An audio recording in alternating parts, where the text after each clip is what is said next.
Donc pendant que je faisais les entretiens, il y a plein qui sont venus.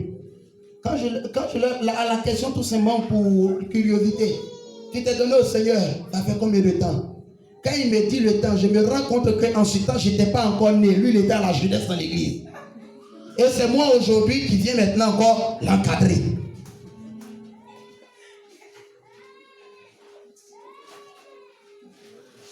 Alléluia. Alléluia. Amen. Alléluia. Amen.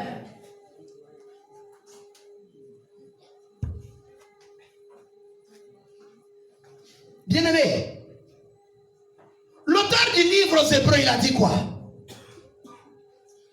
Dans Hébreux, le chapitre 5, versets 12 à 14.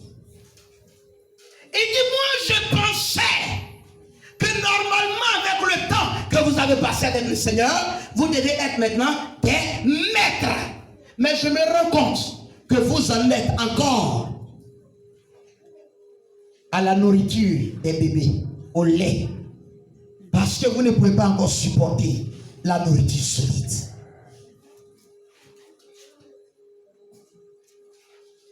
Alléluia.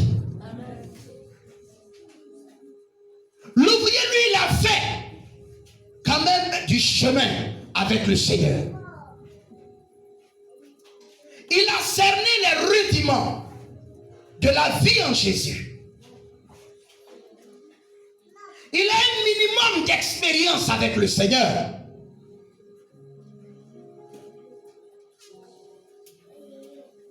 L'ouvrier, il ne pleurniche plus.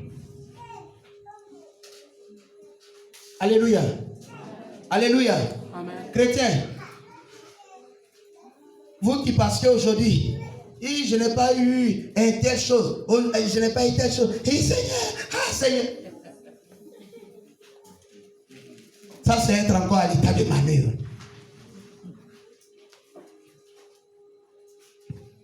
Les ouvriers, ça ne pleure plus. Dis Amen. Amen.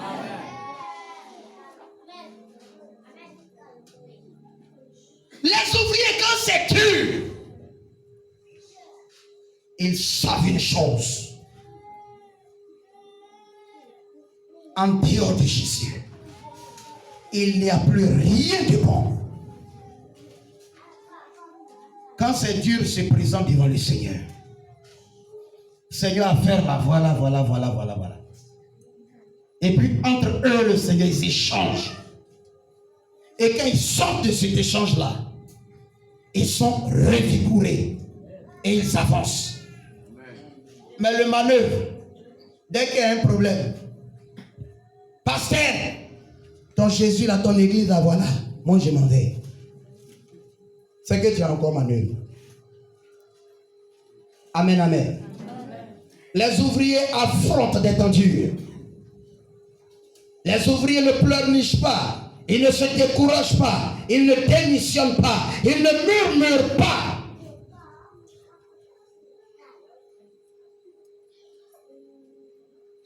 Ce sont des hommes matures dans la vie du Seigneur. Comme l'apôtre Paul le demande dans Éphésiens le chapitre 4 et le verset 13. Bien-aimé, dans ce contexte-là, toi tu te retrouves dans quel groupe? Ouvrier aux manœuvres.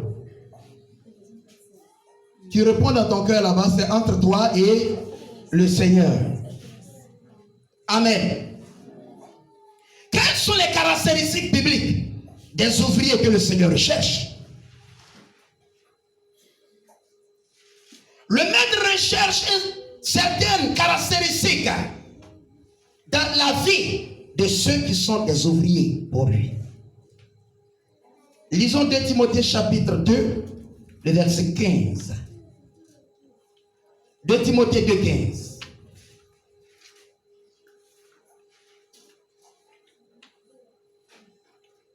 Il dit quoi?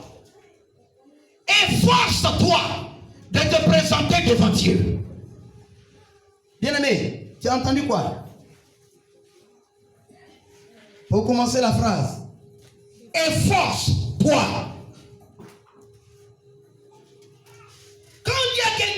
face à toi, on veut lui dire quoi? Ça va?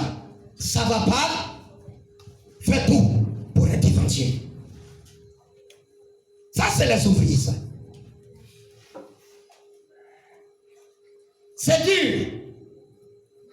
C'est facile. Fais tout pour être devant Dieu. C'est pour cela que l'apôtre Paul disait à Timothée, que ce soit en temps favorable ou non favorable, fais l'œuvre d'un évangéliste.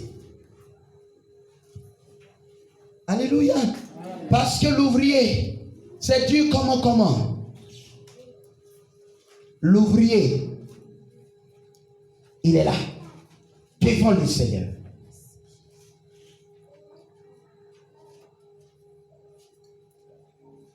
Il est là devant le Seigneur.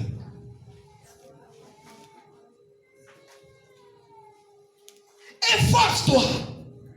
C'est faire un effort. Consentir à des sacrifices. Il dit, efforce-toi de te présenter devant Dieu. Pas pour te présenter devant un être humain, mais te présenter devant Dieu. Donc l'ouvrier, c'est quelqu'un qui sait fournir des efforts, produire des efforts. C'est quelqu'un qui fait des preuves, qui a des preuves devant le Seigneur. Il présente ses preuves. Vous vous souvenez de la prière d'Ézéchias dans l'Ancien Testament? Où il disait au Seigneur, Seigneur, guéris-moi. Rappelle-toi, je t'ai servi avec fidélité de cœur et intégrité. Il dit, rappelle-toi de cela. Mais bien aimé, quelqu'un ici oserait dire ce soir au Seigneur, s'il se positionne dans toute sa franchise et dans toute sa sincérité, Seigneur, rappelle-toi de ma fidélité. Ézéchias l'a dit. Il avait des preuves à présenter au Seigneur pour sa cause.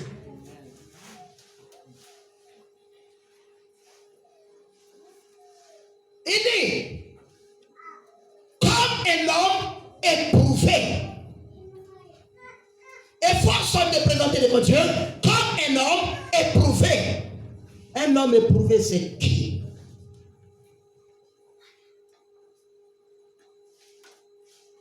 Le dictionnaire nous a dit que c'est un homme solide.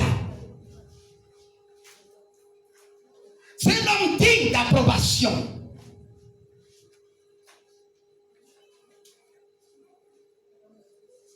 C'est un homme qui est plaisant à son maître. Est-ce que tu es plaisant ou plaisante à ton maître? Est-ce que ton maître prend plaisir en toi?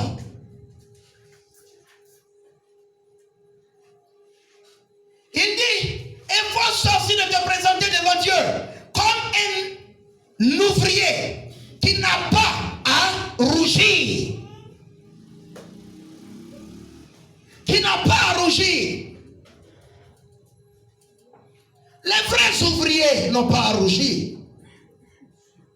Et le dictionnaire qui nous dit, comme un ouvrier qui n'a pas honte devant son maître. On a honte à quel moment? On a honte devant son maître quand il nous a dit de faire quelque chose et qu'on n'a pas fait. Et ça non? Quand le maître même est là, on est devant lui, on veut lui parler. On ne peut pas le regarder en face. Et toujours on gratte la tête.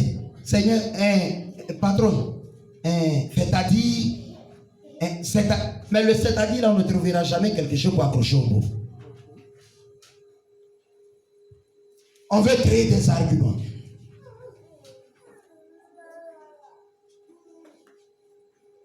Un ouvrier qui n'a pas à rougir, qui n'a pas honte, qui ne se sent pas coupable, parce qu'il a marché avec intégrité, en suivant les règles de son maître. Un ouvrier sans confusion, il n'est pas confus devant son maître. Amen. Il dit qu'il dispense droitement la parole de la vérité, qui prêche l'évangile, qui annonce la parole de Dieu, qui fait connaître les voies du Seigneur, qui proclame la bonne nouvelle autour de lui et à tous ceux qu'il croise. Dans Matthieu le chapitre 20, le verset 1, il nous dit que les ouvriers sont loués par un maître. Et ici, pour nous, le maître, c'est le Seigneur Jésus-Christ. Ce n'est pas un être humain.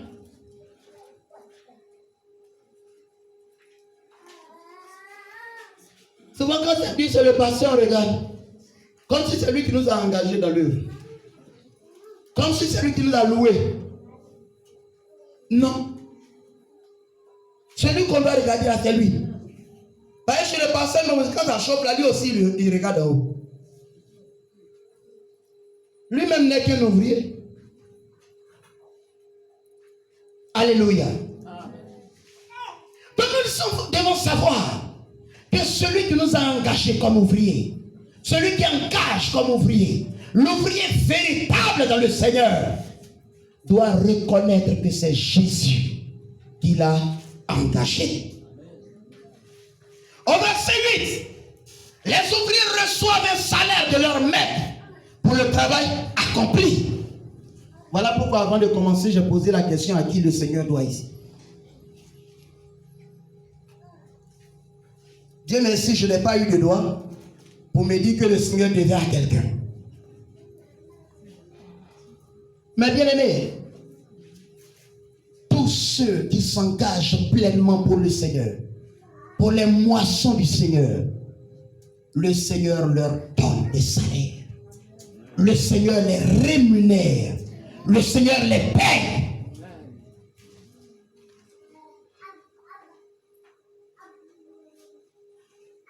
Alléluia. De la même manière, quand les entreprises, les sociétés vous embauchent là, ils vous payent là, le Seigneur fait la même chose. Pour lui aussi, ses ouvriers. Autre caractéristique.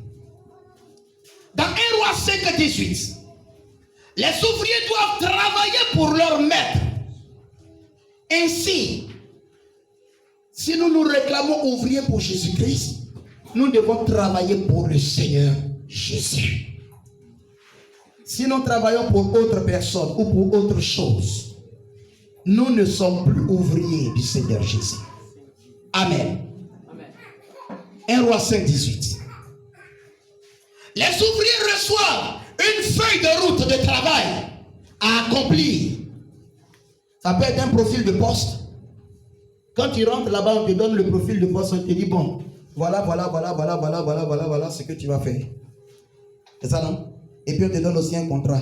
On te dit bon, si tu as fait ça, voilà ce qui va se passer pour toi, voilà les rémunérations et tout et tout. Et puis vous signez maintenant, si vous êtes d'accord. Alléluia. Le Seigneur aussi nous donne ses feuilles de route. Et la feuille de route du Seigneur, c'est la Bible. Donc un ouvrier digne du Seigneur doit mettre la parole de Dieu en pratique. Les ouvriers sont formés et équipés pour le poste qui leur est assigné. Le Seigneur nous donne aussi des formations diverses et nous équipe par les ministères, les dons spirituels, les talents. Alléluia. Le Seigneur nous forme. Comment? Il arrive des moments où nous très durs. C'est ça, non? Il serre le robinet. Il coince. Pourquoi? Parce qu'il veut te redresser à quelque part. Parce qu'il veut te faire changer de chemin. La Bible dit que le peuple d'Israël a passé combien d'années dans le désert? 40 années dans le désert. Pourquoi? Parce que Dieu attendait d'eux une certaine attitude, une certaine posture, une certaine position. Et la Bible nous dit, pendant ces 40 années, tous ceux qui ont quitté l'Égypte sont morts dans le désert. C'est seulement Josué et Caleb qui ont quitté l'Égypte et qui sont entrés à Canaan. Les deux seulement. C'est toute cette foule qui est partie. Tout le reste est resté, est demeuré dans le désert, mort dans le désert. Pourquoi? Parce que le Seigneur devait les former dans le désert. Le désert est un lieu de formation. Le Seigneur devait les former là d'abord, avant qu'ils n'arrivent à Canaan, pour pouvoir mieux jouir de leur héritage de Canaan, pour pouvoir mieux profiter de ce qu'ils devaient avoir à Canaan. Mais il fallait que le Seigneur les serve. Il fallait qu'ils apprennent à connaître le Seigneur dans les difficultés, dans les problèmes. Il y a eu des moments où ils n'avaient pas à manger. C'est ça non? C'est ça non? Ils ont appris par là qu'il faut crier à Dieu quand la nourriture manque. Ce qui a fait que quand ils ont crié à Dieu maintenant, il s'est passé quoi? Ils ont reçu de la manne. Ils voulaient manger viande, ils ont commencé à pleurer encore. Moïse va leur apprendre que ce n'est pas pleurer là qui va changer quelque chose. Parlez-en à l'Éternel. Quand ils ont parlé à l'Éternel, ils ont reçu des cailles. Vous connaissez cailles là? Hein? Aujourd'hui, cailles là, ça y est encore sur nos marchés. Quels sont ceux qui connaissent le prix de l'unité? Les cailles. Bref, demain matin, aller chez... comment il s'appelle là? Rappelez-moi son nom. Chez Keïta. Voilà. Voilà, vers la boucherie. Demandez chez Keïta. Demandez, il y a caille là, allez voir si vous ne connaissez pas. Demandez le prix. Son neuf, on ne peut pas payer. Mais quand ils ont crié à l'Éternel, la Bible nous dit que chaque jour, les cailles là, on ne sait pas où ils sont quittés. Peut-être c'est dans un poulailler de Dieu là-bas, mais en tout cas, ils viennent tomber et eux, ils ramassent. Ils ont mangé des cailles tout ce temps-là, mais ils n'ont pas connu prix de cailles. Alléluia. Dans le désert, Dieu le forme. Mais plusieurs ont fui la formation. Plusieurs ont abandonné la formation. La vie chrétienne là, c'est trop dur. Alléluia. Alléluia. Mais qui peut être maintenant un ouvrier du Seigneur? Tous ceux qui sont dans l'église, tous ceux qui ont accepté Jésus-Christ peuvent devenir ouvriers du Seigneur. Alléluia. Et à tous les postes que nous sommes, que ce soit dans les 5 principaux ministères, les apôtres, les prophètes, les évangélistes, les bergers, les docteurs, tous doivent travailler dans leur ministère à la moisson du Seigneur. Alléluia. L'apôtre, quand il s'en va implanter, quand il forme, que ça soit dans l'objectif de pouvoir moissonner pour le Seigneur. Le prophète, lorsqu'il se lève et qu'il prend sa houlette, il faut que ce soit pour prophétiser afin que les âmes se convertissent. Non pas pour que les hommes disent, ah, celui-là, vraiment c'est un voyant, il voit clair, il dévoile les vies, et après.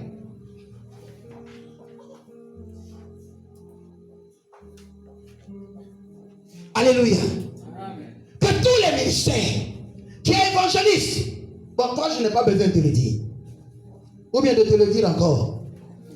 Puisque ton travail consistait déjà à aller moissonner pour venir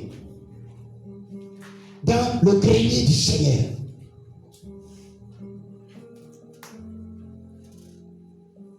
Un évangéliste qui ne moissonne pas, il est perdu. C'est comme un cultivateur qui est tout le temps assis au bureau, lui veut signer papier. Il est perdu.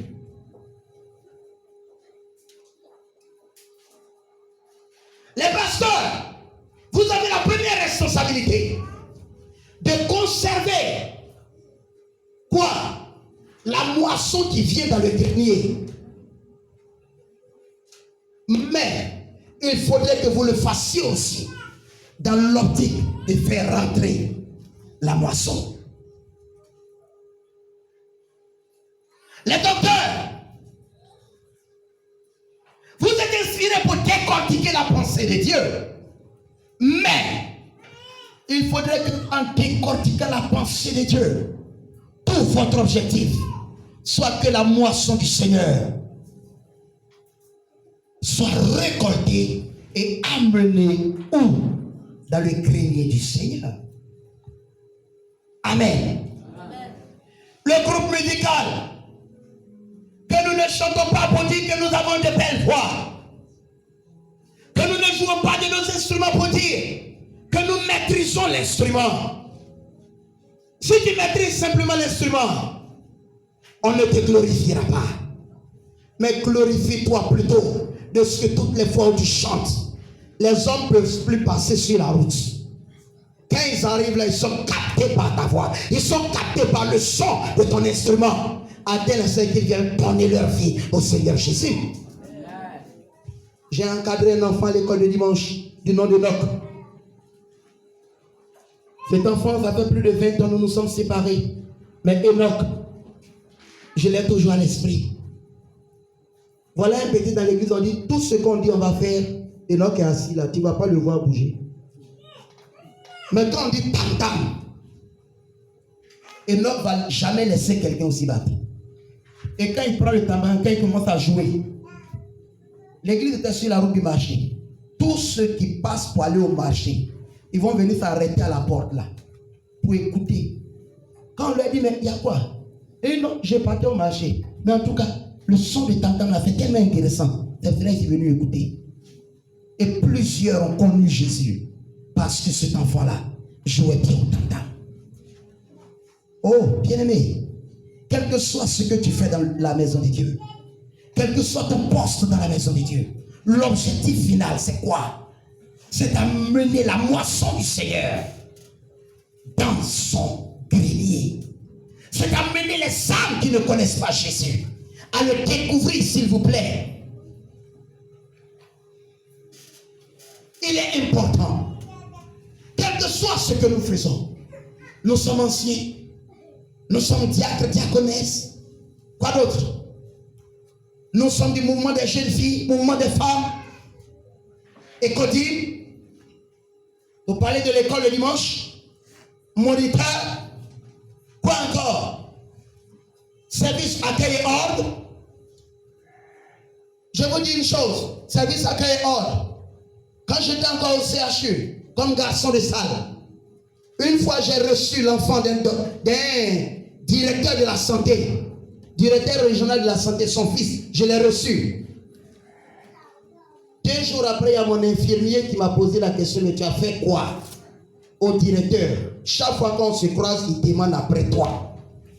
Il dit même qu'il veut te débaucher pour t'amener à quelque chose de plus grand. Il a dit, je ne le connais pas, puisque je ne le connaissais pas. Et une autre fois, il est venu avec l'enfant quand je l'ai reçu. Et c'est là, mon infirmier m'a dit, c'est de ce monsieur-là que je parle. Il dit, quand il est arrivé, tu les as tellement bien reçus. À quel ordre vous recevez les gens comment? Quand vous recevez les gens, ils ne doivent plus avoir envie de partir de l'église. Amen. Amen. Oui, il y a quel groupe qu'on n'a pas touché? Les intercesseurs. Tout ce que vous devez faire dans la prière, que ce soit pour ramener la moisson du Seigneur. Oui. Tant que nous ne sommes pas dans cet objectif-là, nous serons toujours dans des objectifs détournés, s'il vous plaît. Le Seigneur a dit, allez par tout le monde, faites de toutes les nations des disciples. Et nous avons besoin de faire de tous les hommes, de toute la terre, ces disciples-là. Quel que soit ton poste, quel que soit ton lieu, quel que soit même ton poste sur le plan social. les âmes de la moisson du Seigneur te croiseront tous les jours. Est-ce que le Seigneur peut compter sur toi? Tiens-toi debout, nous allons prier.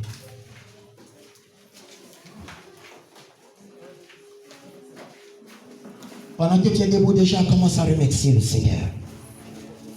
Commence à lui rendre gloire. Commence à voir tes erreurs, tes manquements, tes ratés. Parle au Seigneur ce soir.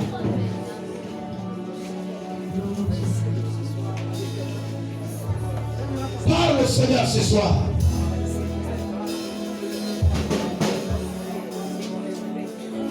Parle au Seigneur, dis-lui merci. Je ne t'entends pas encore. Je n'entends pas encore ta voix. Je n'entends pas encore ta voix. Parle au Seigneur ce soir.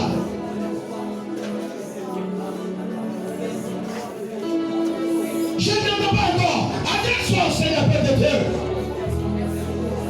C'est le moment de prendre les grâces. Si le Seigneur t'a parlé, c'est parce qu'il veut changer la situation.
maintenant. Je peux parler de moi.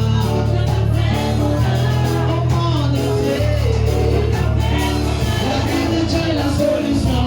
Je peux faire comme eux. Je peux faire comme eux. Je peux faire comme eux. Je peux faire comme eux. Je peux faire comme eux.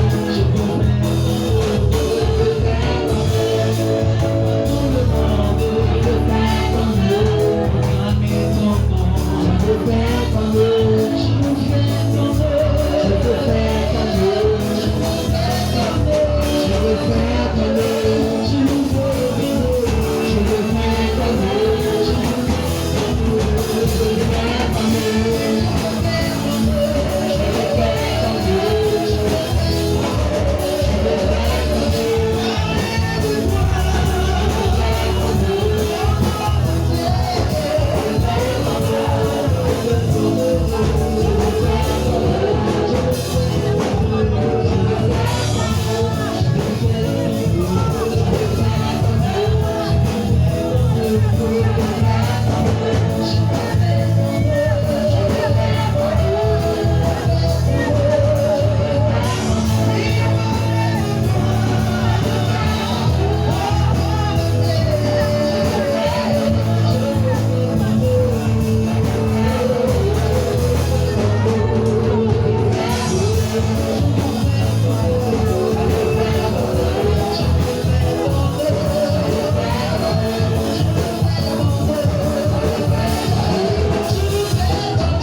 Car le Seigneur va lancer un appel.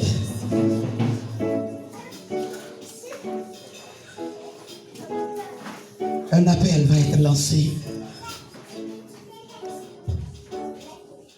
Parce que l'appel a été lancé déjà dans le ciel une fois.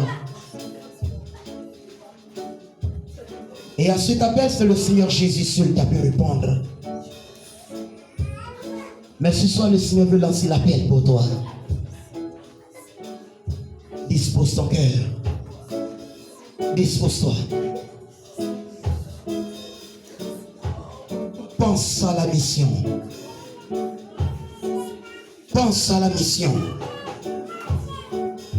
Pense à la mission. Pense au fait que tu es un ouvrier. Pense au fait que tu es un ouvrier. Pour ramener la moisson du Seigneur. Oh, bien-aimé, le Saint-Esprit est déjà en mouvement. Parce qu'il faut des ouvriers, des ouvrières, pour ramener la moisson du Maître. Dispose-toi. L'appel a été lancé. Dispose ton cœur. Et écoute ce cantique pendant ce temps. Chante avec le groupe musical.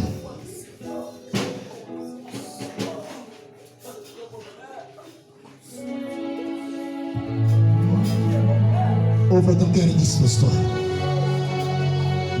Tiens-toi toujours debout. Tiens-toi toujours debout. Comme un soldat qui est prêt. Et la position de vous dire au Seigneur que je suis prêt. Pour aller. Pour répondre à l'appel. L'appel a été lancé. Toute la terre fut ébranlée. Même les anges ont désisté, refusant de se sacrifier. Mais d'amour et compatissant, tu as donné ta propre parole pour que nous soyons libres.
Laisse le Seigneur te parler maintenant.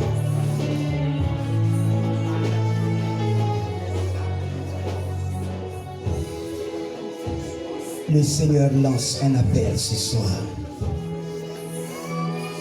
Il dit, j'ai besoin d'ouvriers pour ma moisson.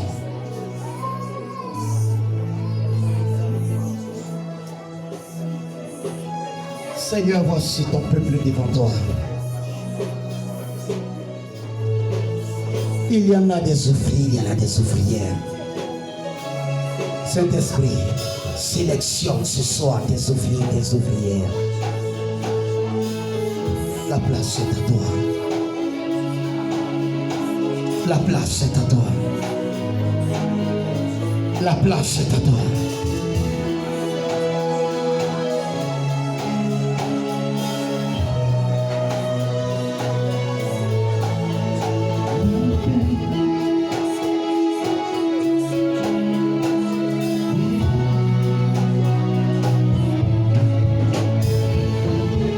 Es-tu prêt pour répondre à cet appel ce soir? À être un ouvrier ou une ouvrière. Simplement, tu vas faire un pas et venir devant.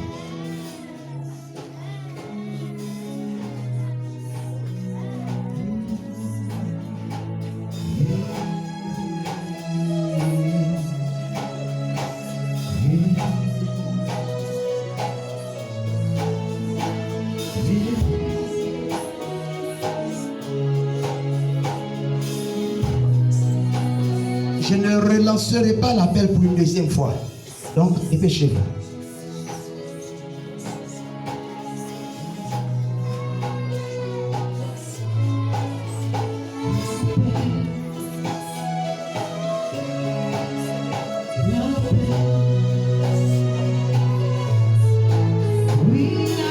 Laissez le Saint-Esprit lui-même faire son œuvre. Réponds simplement à l'appel.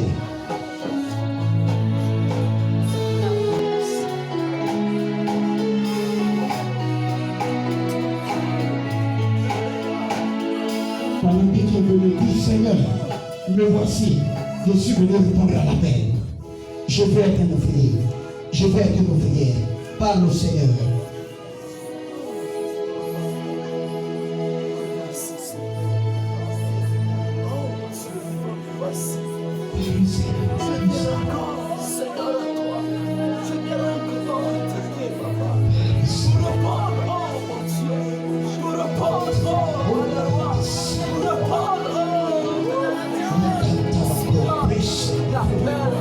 Je veux être Seigneur.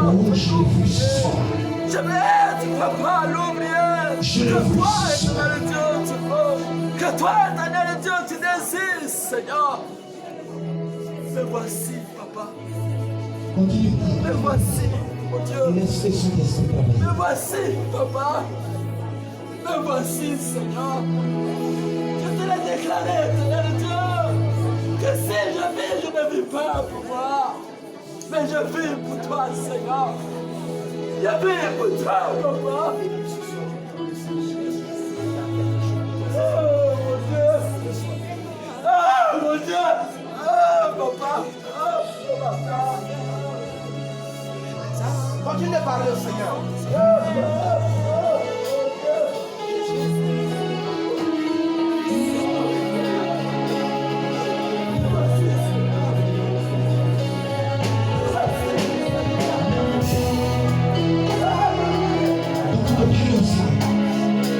parler au Seigneur. Continue de parler au Seigneur. Nous sommes dans un temps de grâce. Et de renouvellement de restauration.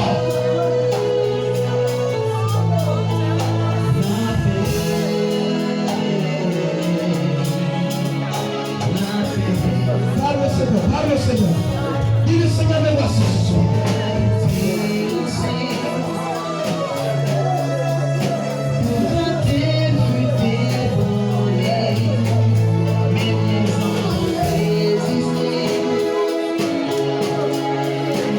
Parle au Seigneur.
la vie de la divinité. Et le Seigneur a le petit. Cette grâce t'est accordée ce soir. Tu parleras de personnes. Tu parleras de personnes. Tu parleras de personnes. Et par ton témoignage simplement. Les gens se convertiront. Les gens se convertiront, je suis.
Nous pouvons retourner à nos places. Soyez cette décision.